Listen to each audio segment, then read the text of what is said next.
भारत माता की जय, भारत माता की जय, भारतीय जनता पार्टी की जय, भारतीय जनता पार्टी की जय, नरेंद्र मोदी की जय, अमित शाह की जय, जेपी नड्डा की जय, जिंद बिहार, जिंद बिहार। ಬಿಹಾರದ ಚುನಾವಣೆಯ ಫಲಿತಾಂಶ ಹೊರಬಿದ್ದಿದೆ. ಇವತ್ತು NDA ಮೈತ್ರಿಕೂಟಕ್ಕೆ ಒಂದು ಐತಿಹಾಸಿಕ ಜಯ ಬಂದಿದೆ. ಏನು ಕಾಂಗ್ರೆಸ್ ಪಕ್ಷದವರು ಮತಗಳ್ಳತನ ಆಗ್ತಾ ಇದೆ ಅಂತೇಳಿ ಇಡೀ ದೇಶಾದ್ಯಂತ ಡಂಗೂರ ಸಾರ್ಕೊಂಡು ಸುಳ್ಳು ಹೇಳ್ಕೊಂಡು ಬಂದರು.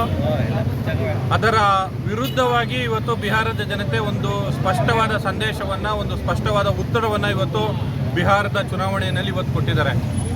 ಇವತ್ತೊಂದು ರಾಷ್ಟ್ರೀಯ ಪಕ್ಷ ಆಗಿರೋ ಕಾಂಗ್ರೆಸ್ಸು ಇವತ್ತು 10 ಕೂಡ 2 ಸಂಖ್ಯೆ ದಾಟಕ್ಕಾಗದೇ ಇರೋಷ್ಟು ದಯನೀಯ ಪರಿಸ್ಥಿತಿಗೆ ಬಂದಿದೆ. ಅಂದರೆ ಅವರಲ್ಲಿರೋವಂಥ ಸಿದ್ಧಾಂತಗಳು, ಅವರು ಮಾಡ್ತಾ ಇರೋವಂಥ ಮತ ಬ್ಯಾಂಕದ ರಾಜಕಾರಣ, ಓಲೈಕೆ ರಾಜಕಾರಣ ಇವತ್ತು ಆ ದಯನೀಯ ಸ್ಥಿತಿಗೆ ಇವತ್ತು ತಂದೊಡ್ಡಿದೆ ಅವ್ರನ್ನ.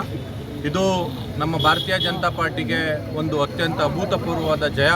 ಇಡೀ ಇತಿಹಾಸದಲ್ಲಿ ಯಾವಾಗಲೂ ಕೂಡ ಬಿಹಾರಲ್ಲಿ ಈ ಥರದ ಒಂದು ಐತಿಹಾಸಿಕ ಗೆಲುವು ಯಾವಾಗಲೂ ಆಗಿರಲಿಲ್ಲ, ಇವತ್ತಾಗಿದೆ.